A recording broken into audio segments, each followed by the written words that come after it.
Greetings, this is the boxing profile for Bobby Dobbs. He was a lightweight and a welterweight who fought in the late 1800s into the early and mid 1900s. He was born in the year 1869, December 27th. He was born 1869. He stood 5'8" and weighed an average of about 145 pounds. He fought mostly at welterweight and lightweight, but fought fighters of all weights and divisions, and fought different weight classes throughout his career. First, we're going to start with his bio. Dobbs started at the age of 19 and fought until the age of 44, totaling 2,004 rounds in a legendary career. His fighting style, he would be defined as a defensive fighter. His competitive rounds fought would be 304 rounds, very high score. My score for him would be 24. His chief nemesis of his career would be Charlie Johnson. They totaled 69 rounds of boxing together in 3 bouts, and sometimes Charlie Johnson would serve as Dobbs' second in his corner during some of his early matches, so they were friends. His greatest achievement would be a 20-round win over Joe Gaines in 1897. Simulation, Dobbs was a sporadic performer, much like his real career. His best simulation wins include a win over the legendary Old Chocolate George Godfrey, and it also includes a win over Frank Childs, who he never got to fight, even though they fought in the same period. His biggest miss of his career would probably be wasting the short prime that he had. He should have got a rematch with Joe Gaines again in 1898, the year after he had originally fought him in 1897. Okay, now that the preliminaries are out of the way, we can start discussing Bobby Dobbs. Dobbs was kind of infamous throughout his career for doing the legendary slip maneuvers, as he would often pretend to slip down in the fight during moments in which he was in trouble. And he did this numerous times throughout his career, very frustrating to the crowd, very much as he would get hissed for doing this type of tactic. But it would give him a vital recovery time in which he needed during many of his matches. Now we're going to discuss who Bobby Dobbs came up with during his fighting career. I think these are some of the most important things. Again, I said previously he was born in 1869. Let's see, fighters born around that time were Owen Sullivan. Peter Marr was born in 1869, same as Bobby Dobbs. 1870 included Hank Griffin, and 1870 included Tommy Ryan. 1870 included Tommy West. Most of these fighters he never fought, and because they were just a weight division above him, even though he bounced around in weight sometimes and fought heavier fighters such as Charlie Johnson. He did not fight any of these fighters in the immediate vicinity of those born around him. Dobbs was a somewhat uneven performer. Several times throughout his career, he was referred to in the paper as being done, only to prove the critics wrong by fighting much longer than that of which he was speculated of being done. Dobbs was a defensive fighter. He fought very fast. He was a major body blow artist, as he would at his prime, get his opponents in the corner and pummel them with body blows. He was very difficult for a lot of opponents to hit, as he was very slippery. And like I said, he had a relatively short prime, even though he fought for a long time. He didn't really capitalize on his prime as much as I would have hoped that he could have. But his unevenness kind of attributed to what I refer to as a short prime, even though he's got numerous rounds fought. And at this point, we're going to go through his boxing career. As I stated, it started in 1888. He debuted at the age of 19 years old. His first fight of consequence for me happened in 1892, in which he fought Charlie Johnson. Dobbs at this point in time was 22 years old. He fought a 41-round battle. Legendary, I would have to say at that point, 41 rounds with Charlie Johnson. And he won this fight on a KO after 41 rounds. There are no newspaper reports of this fight at this time because both fighters were relatively not famous yet, and there was no reports of this fight other than the boxing rec document of this happening. Dobbs' next fight is a competitive rounds fight.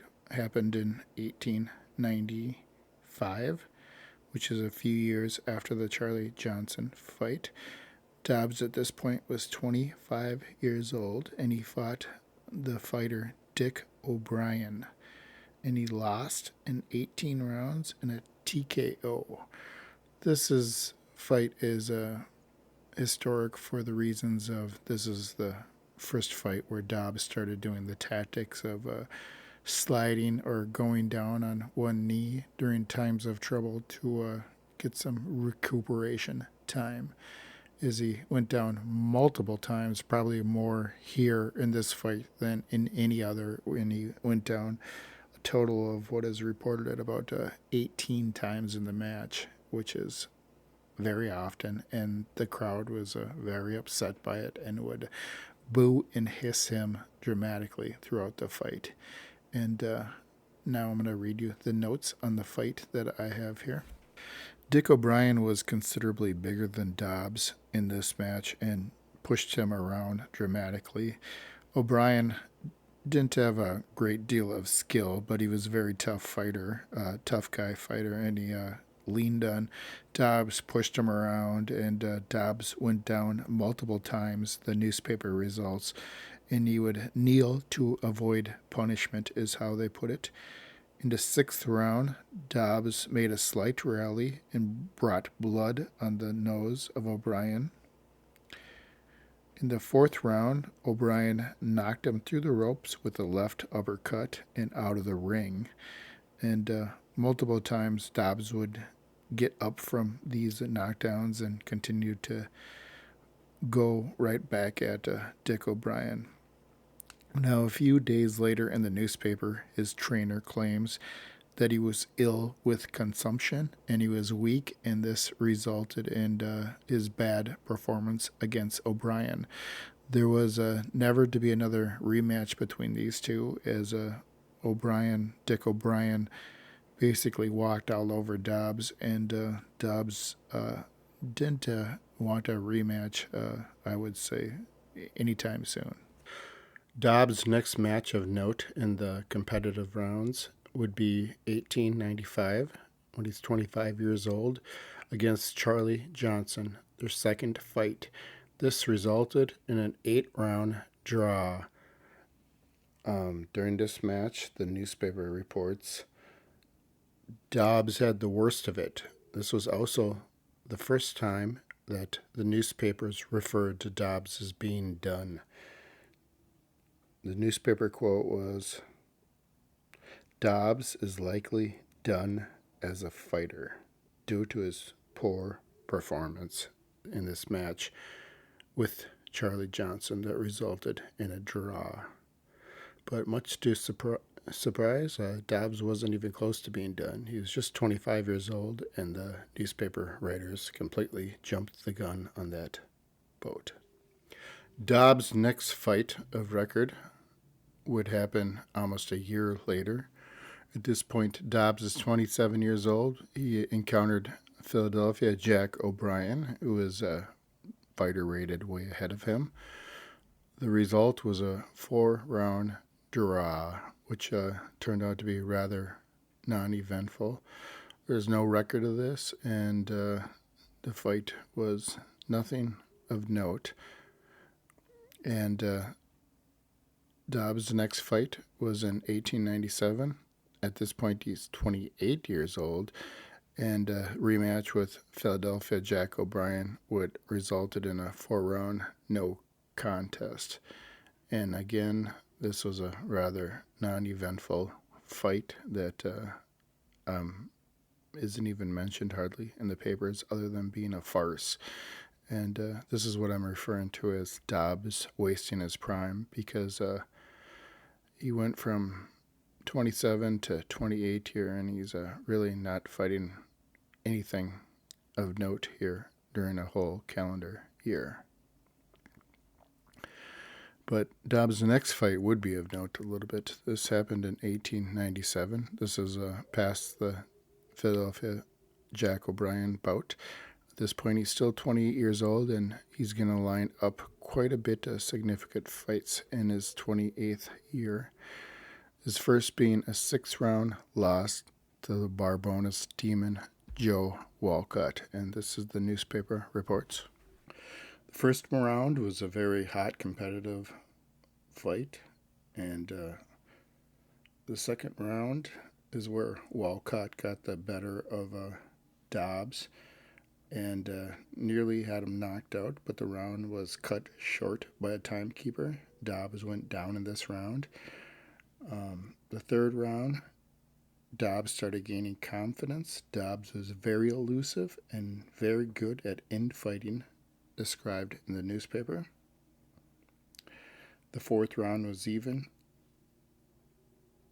The fifth round was Dobbs, and the sixth round was even, except that Dobbs was dropped once in the second round by Walcott's onslaught, the round that was cut short by the timekeeper, supposedly by accident.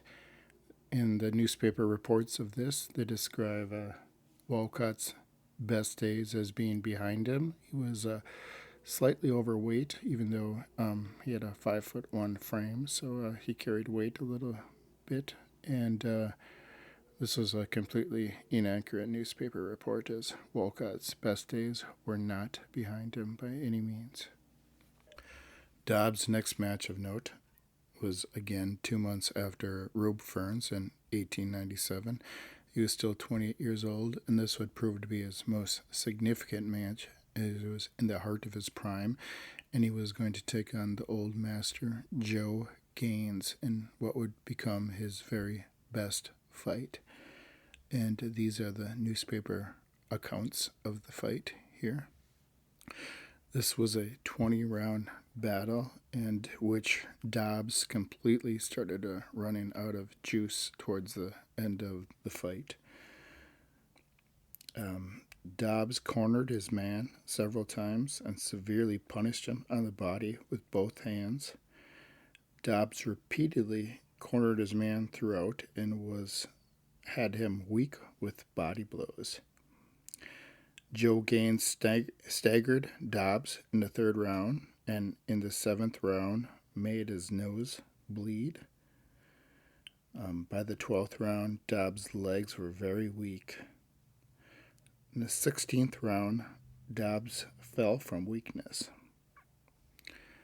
But at the end of the 20 rounds, the fight was awarded to Dobbs, as he was the victor.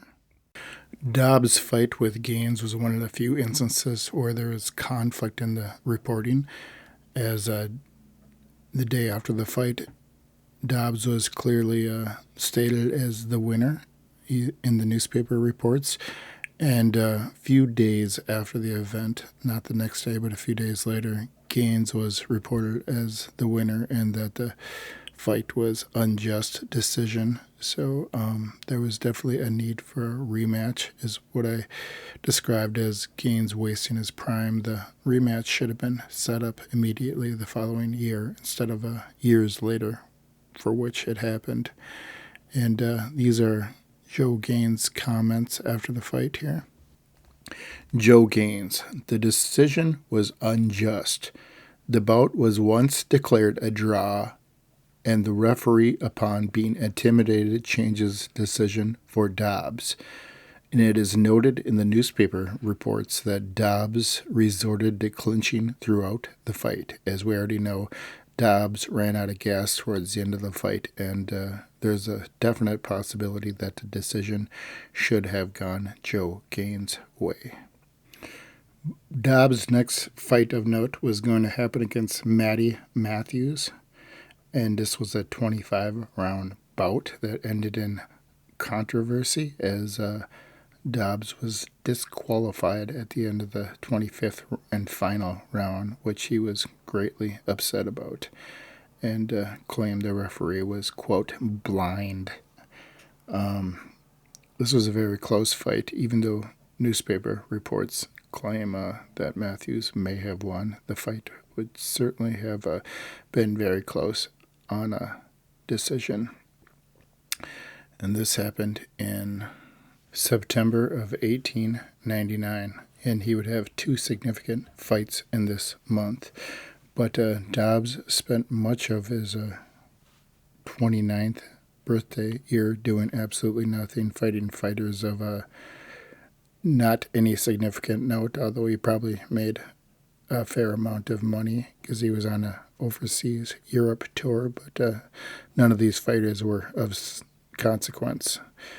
And before I want to begin, I want to state in May 1899, Dobbs' name was very hot, and there was reports of multiple significant matches being reported, and matches with mysterious Billy Smith, Kid Levine, and Packy McFarland. All these were reported in May of 1899, but soon, throughout the later part of the year, Dobbs' value was going to significantly decline.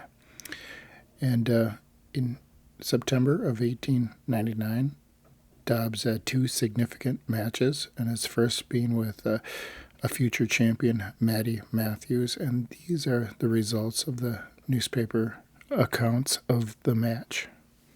It was a hotly contested fight, back and forth, very defensive, as the fighters fought at a very furious pace. Matthews was floored in the second round, and he was up in a flash and continued to have the better of Dobbs throughout the next rounds of the fight. In the ninth round, Matthews was down from a blow on the jaw, and he again rose and continued to fight Dobbs. And in the 10th round, Matthews is described in the newspaper as coming out as surprisingly fresh. And through the 10th round, through the mid-teens, Matthews was going to get the better of Dobbs throughout this fight. In the 16th round is where Dobbs started showing signs of distress, and he was warned for holding his hand over Matty Matthews' mouth and refusing to break, trying to stagger his breathing and prevent him from catching breath. In the 19th round, Matthews staggered Dobbs, but Dobbs continued to power on through the match.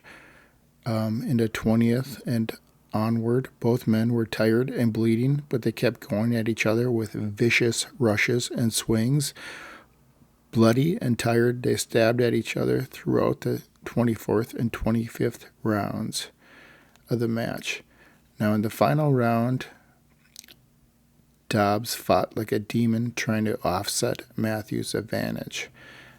Dobbs held Matthews' arm with one of his, and bringing up his elbow hit Matthews in the face, and he was immediately disqualified by the referee.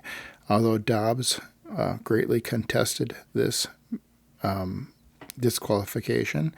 He described it days later with his fight with Rube Ferns. He described it as, "I didn't follow him. The old man stiller can't see anymore." And it was the biggest piece of robbery that I had ever seen in my life. It was kind of controversial to try and disqualify Dobbs in the middle of the 25th and final round in which the fight was going. It at least should have gone to a decision, and I would be inclined to agree with Dobbs.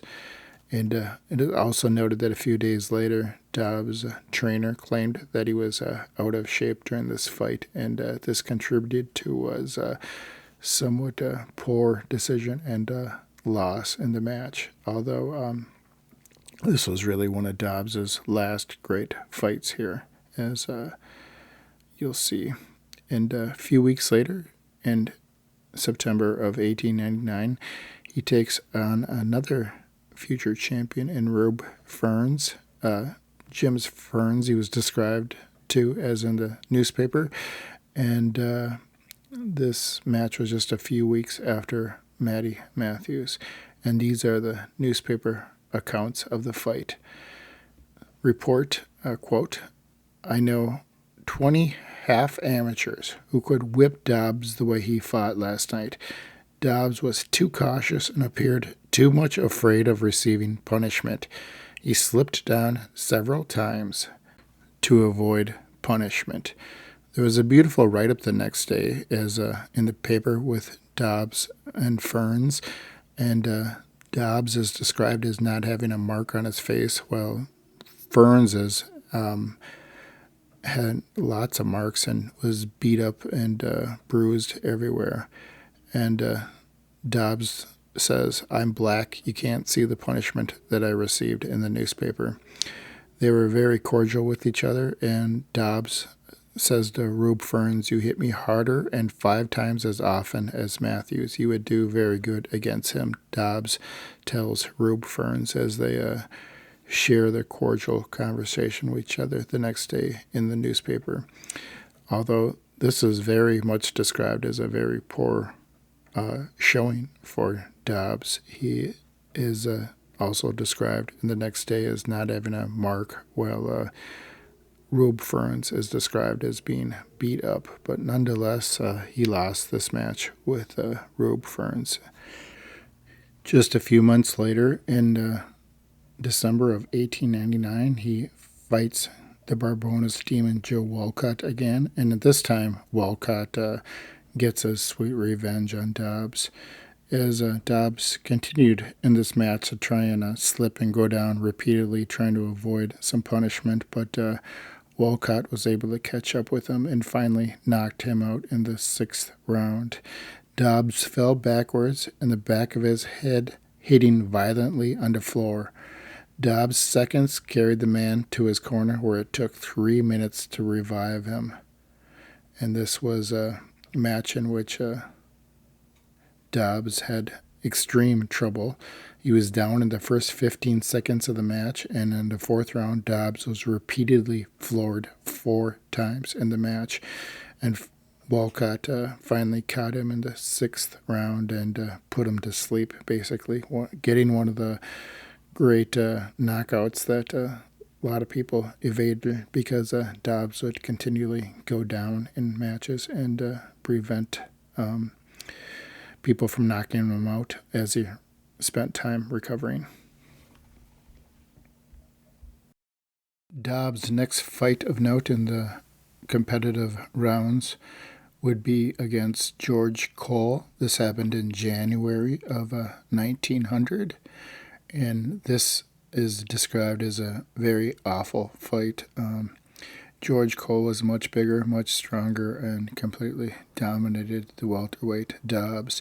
Dobbs was down a total of 13 times, and this is again in the newspaper reports, where Dobbs is again described as being completely finished. Dobbs' next match of significance was in 1900 against Charlie Johnson. This was their 3rd and final match. This was a fantastic fight. It happened in July of 1900. It ended up being a 20-round draw. It was a very fast-paced fight. Johnson forced the fighting from the beginning until the 7th round. In the round 8, Johnson's eye became almost closed. Round 10, Dobbs was on a knee when the gong sounded. Round 12, Dobbs slipped to the floor to avoid punishment, as he was known to do. Round 13, Dobbs was on a knee when the gong sounded again, having trouble with Charlie Johnson's fast pace coming at him. Round 15, twice both fighters fell in clinches, as this is the round in which Dobbs completely closes Johnson's left eye, and Johnson's really has trouble seeing from this point on. Round 16, Dobbs is down again, and the latter rounds were back and forth going into the 20th rounds. Round 21, Johnson threw Dobbs to the floor, wrestling, as they were constantly in clinches, wrestling back and forth. Round 24, Johnson finally goes down. He got up and threw his weight on Dobbs, who was unable to take advantage of the opportunity, as Johnson was clearly hurt in this round. In the final round, round 25, Johnson goes down once again, up without taking a count. He was up immediately. The bell sounded with clinches, and the draw was received by hisses from the crowd. The newspaper reports describes there was not a slow round from start to finish. It was very fast. I'm sure at this point the crowd was hissing because Johnson went down twice in the last 2 rounds, and they felt that Bobby Dobbs was the winner. But in fact, the match was declared a draw, which was probably pretty even considering Johnson had quite a bit of the mid and beginning rounds. He had the advantage, so a draw was a pretty fair conclusion. Just a month after Dobbs' fight with Charlie Johnson, he's going to do a 3-fight series with Mike Donovan. The first one happened in August of 1900 when Dobbs is 30 years old. This first fight was pretty non-eventful. It's described in newspapers as youth and strength versus science, and in this fight is a 25-round draw. Donovan fight, Mike Donovan, fight 1, and in the newspaper accounts it describes as dull and listless fight, with Dobbs a shade better. The next rematch with Mike Donovan happened again in the very same month of August of 1900, with Dobbs 30 years old again, and this ended in a 25-round draw. And this is a match in which Dobbs definitely did not get the better of the match. Dobbs was down 3 times into 15th, but Donovan was tired and unable to finish off the groggy Dobbs, is how it's described. This is a 25-round draw, but in all actuality, Dobbs lost this match. In 1900 of November of 1900 is Mike Donovan 3, a 10-round draw. This is again a match in which Dobbs loses. Dobbs slips repeatedly. The referee would have declared Mike Donovan the winner had a decision been rendered, as this was a 10-round draw, but technically, without any doubt, Bobby Dobbs lost this match. The very next series of consequence was again a 3-round match, as Dobbs would immediately take the fights in 3-round successions, and the first happened in January of 1901 with young Peter Jackson, and his first fight was a 25-round win. Round 18, Dobbs was down, and Jackson fought like a wild man, furious from start to finish. But yet, the very first fight in January of 1901, Dobbs was declared the winner over a very overmatched young Peter Jackson, as Dobbs was certainly the veteran at this point.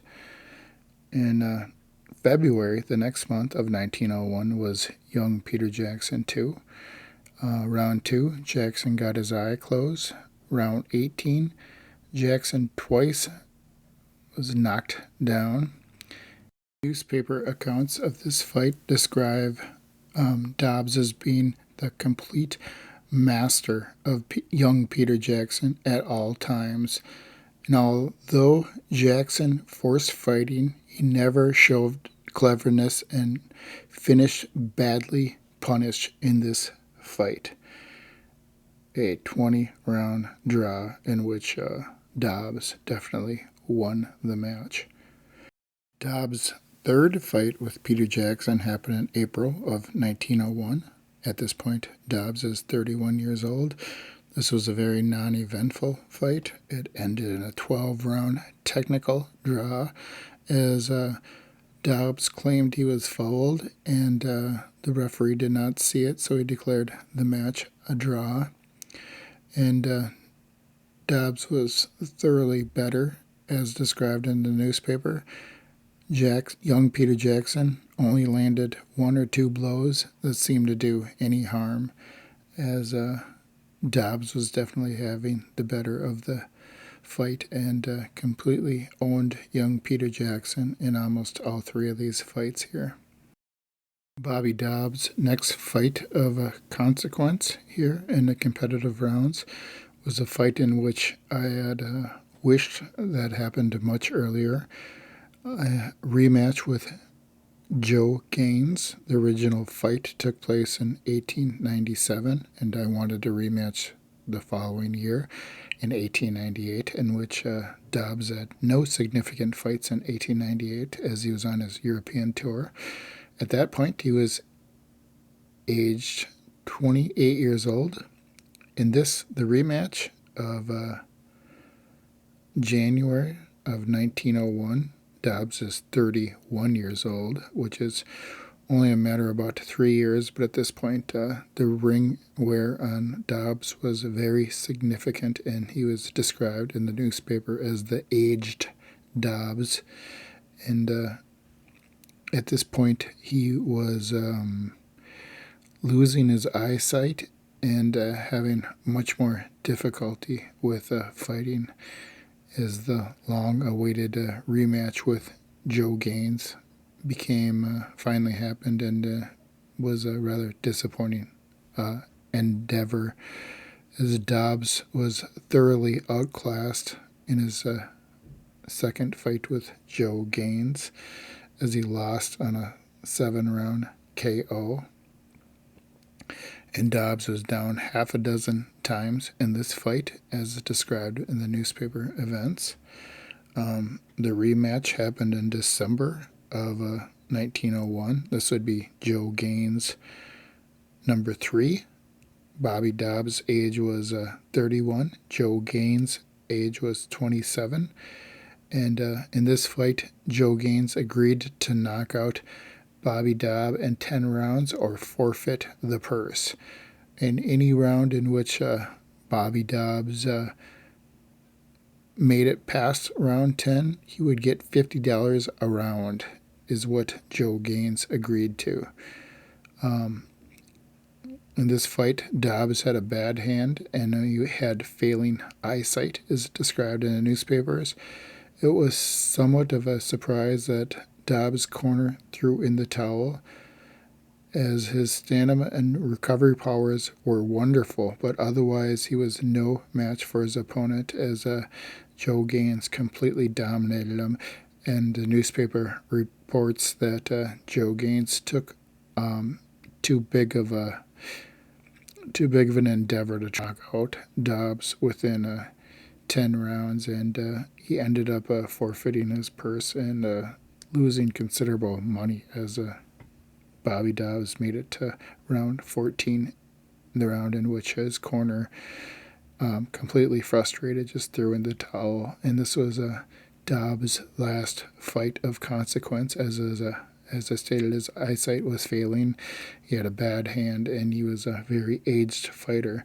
Although Dobbs would continue to fight very late into the past his in his late 30s. He retired in the year 1914 at the age of 44, having fought over 2,000 rounds, as I stated in the beginning. And as an overview, Dobbs was a very competitive fighter. He failed to take advantage of his prime, but for his weight, being a welterweight, he was an extremely difficult fighter to fight. He was very defensive, very elusive, a very strong infighter, a big body puncher, but he developed the bad habit of continually going down in rounds to get breaks and recuperate. And in modern scoring, many of these rounds would be declared a 10-7 round, as Dobbs repeatedly went down in rounds and developed a bad habit of doing this in order to try and save himself. But that doesn't take away from the fact that he fought some of the very best fighters that were far ahead of him in ranking, such as Joe Gaines and Joe Walcott, into very tough matches in which he was very competitive in those. And he was also very competitive with Mike Donovan, who was ranked far ahead of him. So even though Dobbs is ranked pretty low in these rankings, he had great ability and was a very tough fighter in which to fight.